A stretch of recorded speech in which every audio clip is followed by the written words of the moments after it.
everybody, and welcome into the 55th episode of the Crazy One podcast. As always, I'm your host, Stephen Gates, and this is the show where we talk about creativity, leadership, design, and all kinds of things that matter to creative people. Now, if you like the show, make sure that whenever you're in your favorite podcast platform, take just a second, hit the subscribe button so you're sure you're getting the latest episodes whenever they come out.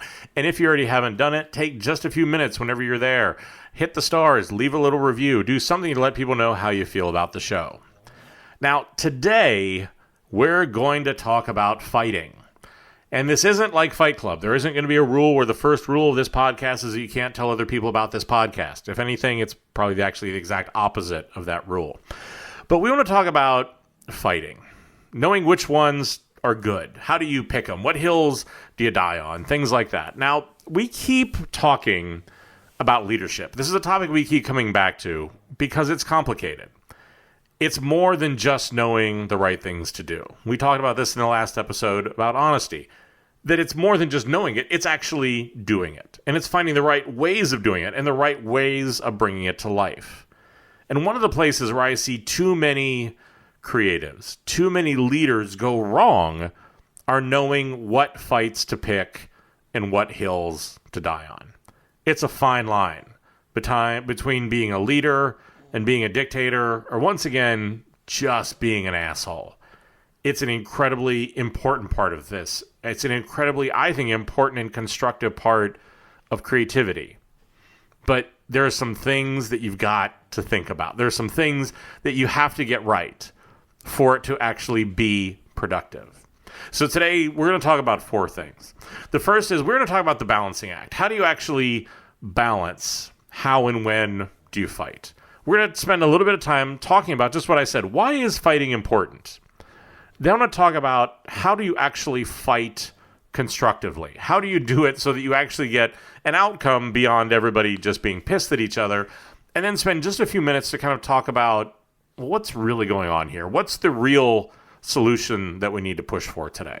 So it's just going to be those four quick things to be able to look at that and to be able to look at really the importance and really the opportunity, as funny as it may sound, in fighting. Now, let's start with talking about why is this a balancing act? Because with a lot of things, that's the case here. And once again, it's because this is a topic, and when we talk about fighting, that can be constructive or it can be destructive for you in your career. I've seen a lot of people who can do this really, really well, who are respected, who are people that can get things done, who are promoted. They're the people who know that their team is bought in, that leadership is behind them because they can just get shit done.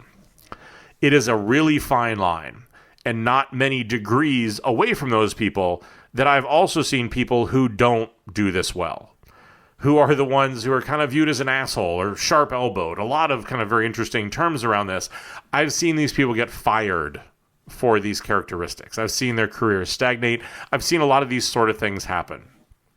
And it's just a nuance between these two things and the balance between it that can make all the difference. Because on the one hand, and this is probably even a different dimension than even those ones I just talked about. If you never take on a fight, then you're never going to change anything. That makes you ineffective as a creative. It makes you ineffective as a leader. Because, you know what? Leadership, creativity, success, all of these things are constantly evolving concepts. And you have to be willing to fight for the changes that are going to keep you and keep your team in the position to be successful. And that's really the part of it, is that if you aren't willing to take that on, then you're just going to have to accept what is given to your team. You're just going to have to accept what goes on, often cases putting you in places where you're not going to easily be successful. It's going to undermine your team. It's going to undermine what you want to do. So that's why it is an important part of it, because if you're just that person who's just going to accept everything, your team's not going to be very passionate about it. Your coworkers aren't either, because they're just going to know that whatever's going on, you're just going to take it at face value. But on the other hand, if all you do is take on battles, if all you want to do is fight, if all you want to do is complain and take on all the things around you and point out all the things that are wrong and get into fights about all this other stuff, you're going to burn yourself out and you're going to piss off everyone around you.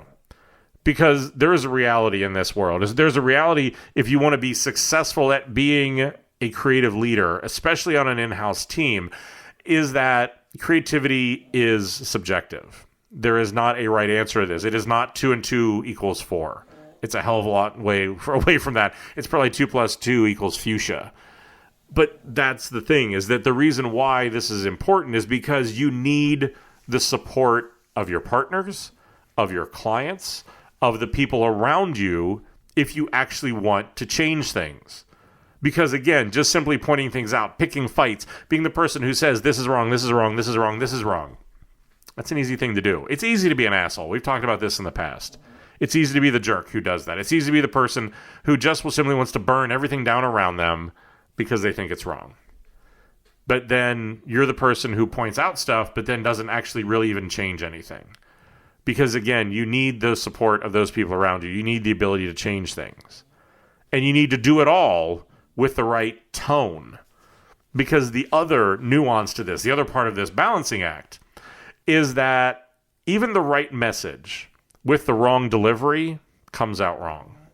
Even if you are picking the right fight, even if it is the thing that you should be doing, even if it's a place where you're defending your team, but you do it like an asshole. You do it and you're condescending. You do it where you put other people down. You do it by burning everybody else around you down. Then even if it is the right fight, it still comes out wrong because of the fact that people can't hear the problem, because they don't hear support. All they hear is a tone that's off-putting. So it's this balance between all this that is the first part of it. It's the guide rails that become really, really interesting and really important. It's a lot of places why I see people either be really successful or really unsuccessful is because they got on either side of those boundaries. Because like I said, if you're the person who doesn't like to fight, you don't want to stand up for things, you're not an effective leader, not an effective creative, because too much of what we do is subjective. It's debatable. You have to fight for what you believe, especially for the fact that great ideas are so damn fragile. They're so easily undermined and minimized and neutered and made small and safe by all the other people that that's all they can understand. But then again, all the other people that all they ever want to do is just fight, to put everybody else down, to say how they don't understand it, they don't have the vision, things like that. It's the balance between those two in fighting that is really the foundation of trying to figure out how do you fight successfully. But like I said in the beginning, I think conflict is an essential part of creativity. We referenced this in the last show whenever we had talked about honesty or candor.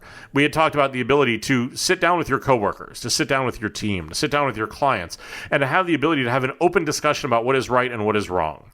And how do you actually go through that process so that you can come out of it with something that is actually useful and productive. The work gets better. But a lot of this case is going to be then disagreements. It's my opinion against yours. I think one thing that I think is true, you think something else that you think is true. And I think this is important because at the end of the day, as a leader, I want to see who really believes, who can really make the point, who can really stand up to it. Because that's where the conflict can get interesting and productive.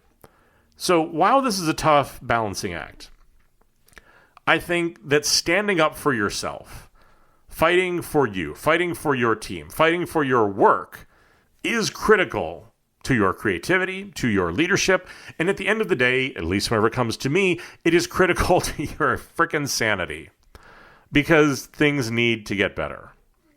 As a leader, as a creative, your team has to know, your coworkers have to know that you're going to fight for them. You have to walk your talk. If you're going to pitch an idea, you've got to fight for it. You've got to believe in it. You can't just mail it in and say, oh, this is something I came up with. And then when somebody challenges on you, you just kind of go like, well, yeah, you know what? I didn't think it was that great to begin with. What do I do with that person? What do I think about that person? What do you do with somebody who is just putting out work just to go through the motion of it? But they don't really believe in it. They aren't really going to stand up for it. They aren't really going to get behind it. And especially on the leadership side. To be the person that's not going to fight for your team, that's just going to go through the motions, it's going to yes everything a client says, you're going to lose your team. Because the reality is, it's easy to be a leader when things are going well. It's when things are hard.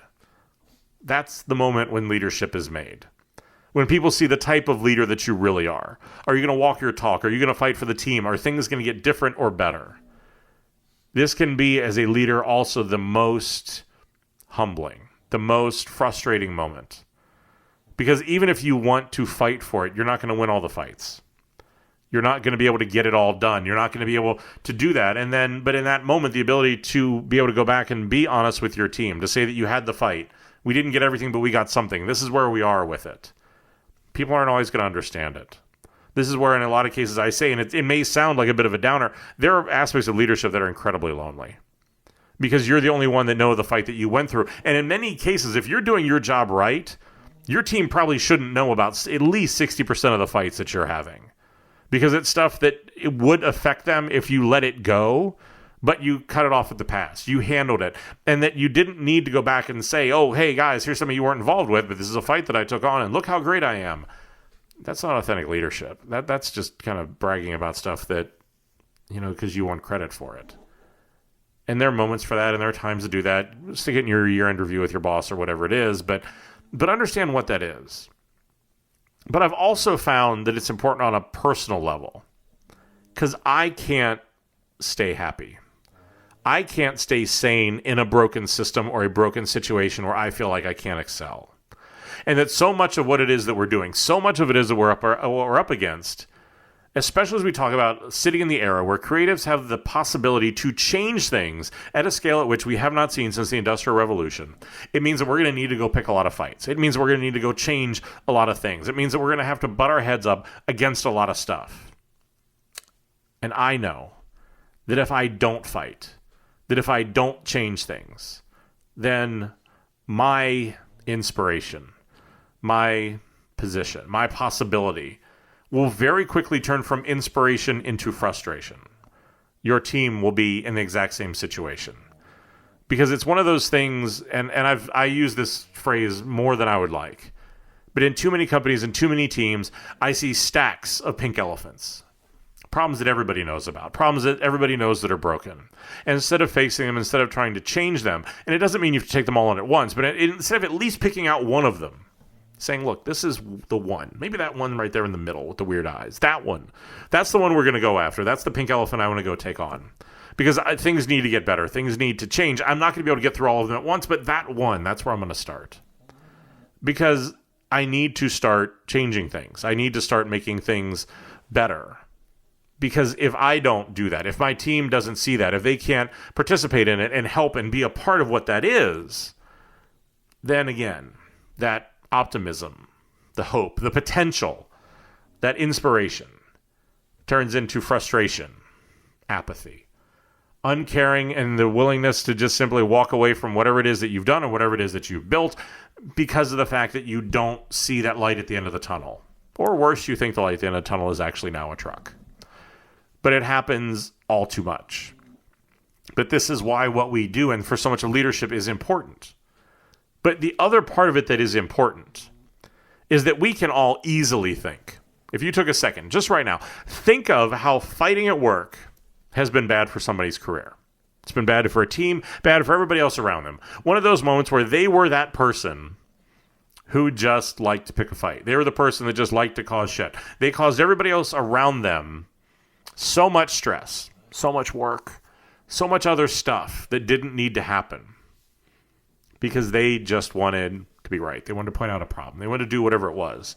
And they were obliviously unaware of the ripples that sent out into the pond, the other problems, the swirl that created around them, because they were so focused, so dedicated on winning that fight. Maybe they lost the fight. But the problem is that they probably at the end of the day are going to lose the war. They're going to lose the war in the respect of their coworkers. They're going to lose the war in the respect of their clients, their ability to actually get things done in the long term, where maybe they get that one thing done. But all the other things in the future they want to do are going to fall on deaf ears. So let's talk a little bit about how do you not become that person? How do you not do that? How do you do this differently and better to be somebody who can fight, who will stand up, who is going to want to make things differently, but you can do it in a way that is actually constructive, that is productive. And I think that there's a lot of nuance and there's a lot of points in here that I think people either don't think about or they aren't aware of, and that is a real problem. So let's run through, I just randomly wrote down a bunch of these things as I've gone through with my work, with my team's work, with things like that, to see what are the things that people do that I really think can make the difference. The first one, I think, is to understand your role and to understand your authority. And this is really looking at something and just taking a minute to assess, do you have the reputation, do you have the authority, do you have the support to actually succeed in this fight? Is this something that I can do on my own, or do I need to rally my coworkers? Do I need to rally other teams? Do I need to rally other leaders around me to be able to get this done? Because the problem is, in too many cases, what you can do is you just turn into Don Quixote. You're going to go out jousting a whole bunch of windmills because you don't have the authority, you don't have the power, you don't have the political capital to be able to pull off this change. That you're going to complain about something, you're going to say, look, I've got a problem with this, things need to be different, this isn't working, here's the solution, whatever that is. But too often, too many companies, it's maddening, it's frustrating, it's idiotic. Someone may do things like look at what your title is before they decide if they're going to take you seriously. They're going to look at who your leader is to decide if they're going to take you seriously, because they know if they disagree with you, that then the boss, who actually does care, will come and cause a problem for them. They're going to look at who you're aligned with, who else is with you in trying to get these things different. But that's the problem, is that you just need to start by understanding, do you have the authority to be able to make that change? If you don't, it's like I said a second ago, if you don't feel like you have the authority, it doesn't mean you give up the fight. It doesn't mean that you don't do it. It just means you attack it differently. You find the support of your boss. You find the support of your coworkers. You find the support of people in other teams. There are ways to still get it done if the answer is no, I don't have that authority. But it still is finding a way to get it done.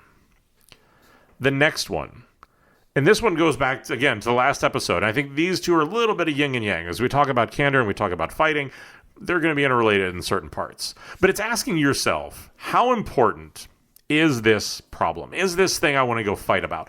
How important is it to me?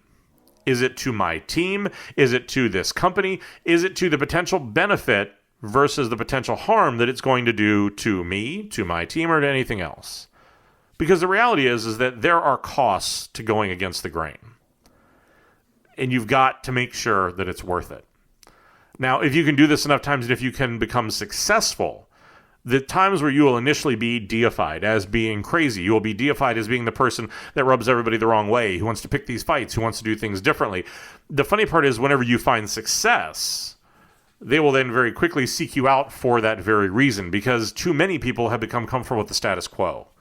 You know, this is the way we've always done things, and because of that, this is the way we're going to continue to do things.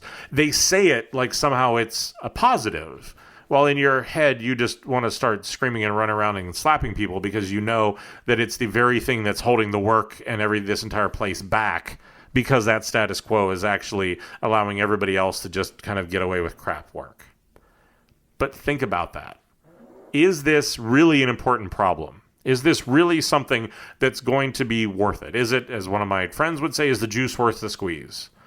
Because at the end of it, if the fight is disproportionate to the result, you may need to think about, is that the fight you really want to start with having? Is there a different way you can do it? Is there a different way you can go about it? Because those have been some of the hardest ones for me, is that at the end of it, I get the change that I want.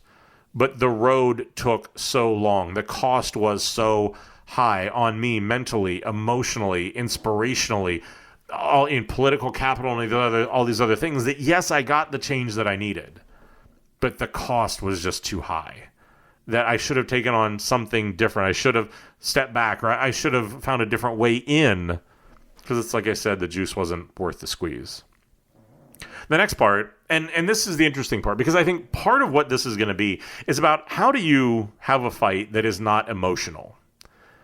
And because I think that in a lot of cases, people at work and other people who've been around me will hear me refer to strategy, refer to me in how I think about positioning the team, in terms of thinking about how do I actually go about picking a fight, that it's chess, not checkers. And the reason why is because I think that you need to be strategic. You need to be thoughtful. You need to understand, what is the change? Can I get it in one move? Am I going to have to get it in multiples? How do I do that? How do I move the pieces on the board to be able to get what I want? This is the essence of playing chess. Because in checkers, what I can do is just simply react to the board that's in front of me on a move-by-move basis. Chess is not that way. You need to be playing probably anywhere from 6 to 8 moves ahead in your head of I'm going to do this, they're going to do this, I want to do this. How do I see this game playing out? What's the back and forth? So I have all these scenarios mapped out in my head. A fight's the same. Because what I want to do is I want to plan ahead. How am I going to describe the problem? How am I going to draw the listener into help solving it? How am I going to rally the support I need if I don't think that I have the political capital? How am I going to make this into this chess game to understand how am I going to go about this? Because in so many cases, the problem is if you just simply attack a problem emotionally, if you just take on whatever the problem is in front of you, blindly going from the one to the next without any sort of a bigger picture, without any sort of a bigger plan, your leadership becomes very happenstance. Your emotional quotient is often too high. You're seen as being erratic or non-supportive because of the fact that you don't have a plan for what that is. And often in the moment, if there's a negative reaction, you become incredibly emotional to it because, again, all I'm doing is reacting to a moment-by-moment fight as opposed to this being more of a chess match where I'm sure that I know what's going on. And I think that that really goes into the next piece, is that if we're going to talk about being unemotional, we also need to be realistic that that's not always the case. Because in many times, if you are frustrated, if you are angry, if it is something that is not going well, you can't always get what you want. So how do you control your emotions? How do you ask yourself whether you'll be able to control your emotions when you're in the heat of that moment, when you're discussing that issue? How are you going to do? Is this something that's just a mild annoyance? Am I doing it on behalf of my team? That if somebody really pushes back and runs at me, I'm going to keep my cool, I'm going to be fine. Or do I know myself? Have I been candid with myself? Do I know that in certain moments or with certain particular people, you know what? They really push my buttons. They really can get under my skin. They really piss me off. And in that moment, you know what? I might not react the way that I want. I might let my baser instincts take over. I might take the easy thing and take the easy way out and be an asshole. The problem is whenever you do that, whenever you let emotion come into it, it is no longer a chess game. It becomes a shouting match. And then it's just a game of who can kind of be a bigger bitch, who can be a bigger asshole, who can do whatever that is. And that is a place where nobody wins. Because, again, this isn't the WWE. This isn't, the Real Housewives of I don't care where they are. This is work. This is your team. This is your reputation. This is your job. This is your ability to get stuff done. Because at some point in the future, you're going to come back and need to work with that person. Ask that person for a favor. Ask them to support you. So again, you need to think about, how is this constructive fighting? How can I control that emotion? And so I think to that end, a big part of it for me is to be sure that I have a solution. Because, we've talked about this again. We talked about it in the last episode, talked about this in other ones. Don't just point out a problem without also having a constructive solution. Or at least, at the very least, a plan for how are you going to get to that solution. Anybody can point out what's wrong. Anybody can run around all the time talking about all the things that are always broken, that could always be better, because the reality is that is always going to exist. No company is perfect. No team is perfect. No person is perfect. And so we will all constantly live in a scenario where things are not perfect. And because of that, we're going to live in a scenario where you can always complain about something if you really want to. So instead of just doing that, instead of just showing up with a problem, show up with a problem, and in this case, make sure that you also have a solution. Or like I said, at the very least, the plan to develop one. Because there are times, for me, I don't know what the solution is. I am pissed off and I am frustrated. And I will go to people and ask for advice. What do they think that I should do? Because I'm at a point where I feel like I have exhausted what those are. So in that case, at least I'm asking for, how do we develop a plan? It's not just, look, here's all the stuff that's wrong, end of line, period, I'm out. It's okay, look, this is what the problem is. Help me get to the place where we can figure out how to get through this. It takes some vulnerability. And the funny part is I have dealt with, and I think this is something just to be aware of, I've dealt with a lot of people who don't understand. They would just simply see this as complaining. They'd miss the part at the end where you were asking for help. They missed the part where you were saying, I need your advice. I'm leaning on you for whatever this is. And so if they miss that, make sure that you come back and you tell them. And make sure you restate that point, because it can make a frustrating situation actually far worse. I think that the next one, as we talk about this, as you talk about this being this game of chess, in a lot of cases, what I'm doing in a game of chess is that I'm actually going through and I'm trying out different things to see how the other person is going to react. I don't think this is any different. One of the things that you want to do is to test the waters. You want to go out, and this is the thing, is that especially if we're talking about changing things, whether it's through an initiative, a process, a team, a person, whatever it is, these are things that are difficult. These are things where a lot of people would much rather keep something, even if it's broken, because the broken is familiar, than to actually go out and change something, because that's going to be more difficult. So test the idea, test the solution, test your support, test what it is that you think you want to do before you dive into the deep end and start to be able to get into that fight, to be able to start to be able to try to change things. Because the other part that you want to do is that in many cases, if I can prove that I have support, if I can prove that I've tried it on a smaller scale, if I can prove that all of these people also agree that this is a problem, if I can also prove that I have a solution, I'm willing to help them do that, then that makes things much, much easier. Because I've gone out, I've tested the water, I put these ideas out there. And I think that that becomes really, really important. The next one for me can be a big one. I think it's something that I've struggled with. It's something I try to do better with. But it's don't let these things that are pissing you off, don't let these things that you want to get into a fight about, don't let these things that you feel like you need to change, don't let them fester. Bring up the disagreement. Bring up the problem as soon as you can so that people, so that everybody, so whoever it is that's involved knows that there's a problem. Because the problem is that once you want to get into that fight, once you see that problem, you see that thing that needs to be different, whatever that is, all of a sudden, maybe this is just for me, but it becomes this thing, and I can only describe it like if you ever wanted to buy something, a car, something big, I don't know what, a pair of headphones, something. Whenever you start to think about that thing, there's one particular car. Now all of a sudden you start to see that car everywhere because it's on your mind. You're much more hyper aware of it. You're much more open and kind of like your senses are a little bit more in tune to what that is so that you notice that thing more. I think problems and fights are the same way, that if something is pissing me off, if something is irritating me, I am so much more aware of how often it happens. I'm so much more aware of its little expressions and little things that in the past I might not have noticed at all. But now my senses are up. My feelers are out there. I'm dialed into what this thing is because I'm getting ready to take on this fight.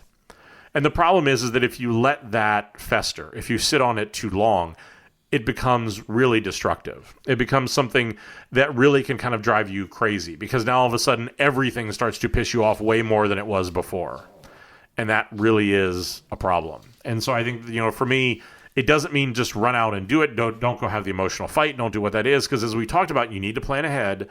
But at the same point, just make sure the ahead and the plan is a time that is soon. That is something that you're going to actually engage in this. You're going to start to try to change things. Because if you don't, it can turn on you. Now, as part of what this is, in this entire thing, I do think that in a lot of different ways, enlisting and getting support is so incredibly critical. Because we'd mentioned this in the beginning. If I want to make something different, I can't do it alone, especially if you work at a company of any size. You need support. You need support from your team. You need support from your boss. You need support from your clients, your coworkers, everybody else that you deal with. You need their support. So shopping your solution around, I think, you know what? It really serves the purpose of helping to build that support early. It lets other people be involved because here again, we've talked about this in design thinking. We've talked about this in a lot of different areas. I want to go back to the basic human psychology because in basic human psychology, what I know is that what I want to do is I want to take advantage of what's going on, which is the fact that people will support what they're a part of. If I include my key people, if I include certain people in what it is that I'm doing, they are much more likely to help me with that change than if I bring them a solution that's already done. Because in that case, it's, do you like this, yes or no? Not, this is the problem that I'm trying to solve. This is my initial thoughts. Can we work together to help figure this out? Because that support, that moment makes a really big difference because now we're all in this together. And it's not just this thing of like yes or no, black or white, up or down, cat or dog, Coke or Pepsi, whatever, you can keep going. But it is making this a part of them and really making this something that then they're going to support. But I think the other part of this is to talk about that Coke or Pepsi, that black or white sort of thing.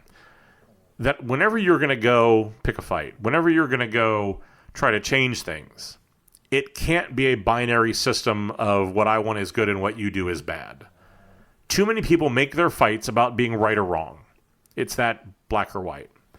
And the problem is whenever you make things that are that binary, whenever you make things that are that polar opposite, I don't leave the other person any room to negotiate.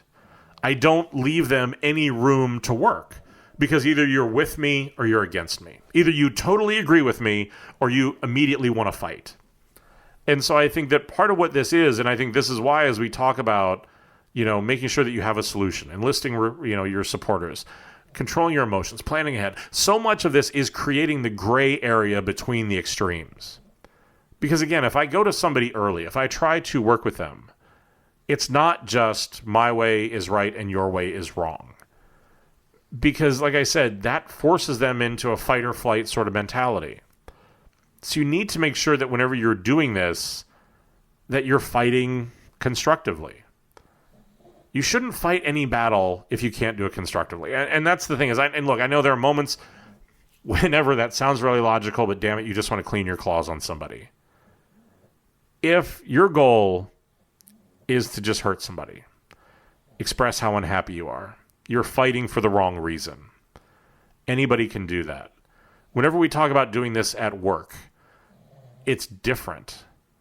Every single argument you have has to improve some sort of an undesirable situation, process, something. You have to fight constructively. You have to make sure that it's a conversation, not just two armies going up against each other and one's going to be right and one's going to be wrong.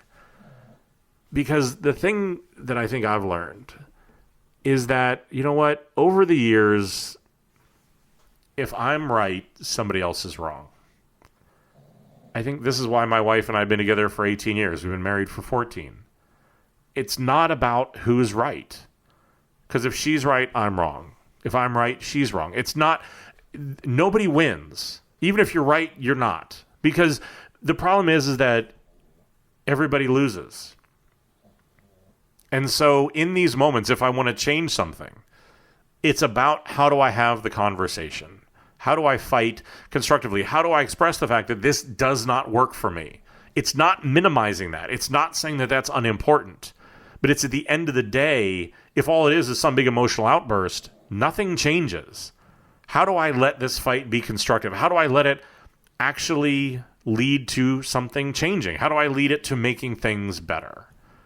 And that's the real part of all this. And I think that's why it's knowing what hill to die on. That is a phrase that was coined by somebody who I used to work with, probably one of the best collaborators I ever had. And she would always kind of talk about that, about you can't die on every hill. You need to figure out which ones are the ones that are worth dying on. And I think that's a big part of this. But I think the last thing that you need to do is to really, even when you do the planning, you do the chess, you do all this sort of stuff, is that you still have to be prepared for the response from the other person. And think about if you can deal with that. Can you deal with the criticism? Can you deal with somebody if it goes really well and they say, you're absolutely right, this is broken, this needs to change, I'm with you, rain champagne and puppies, great. What if it goes the other way? What if they look at you and say, I don't have time for this, I don't agree with you, I think it's perfectly fine, nothing needs to change? Do you have the strength to come up with a plan B, to find another way in, a plan C, F, H, M, W, like whatever? Are you willing to go that far to be able to do it? Have you thought through what their response might be? Because I think a big part of this, and also, again, being a successful person who can change things, it's a bit like debate. I need to think about what are the arguments that they're going to make. How do I diffuse those landmines before I hit them? How do I go out and do that test? Get that support. Test that water.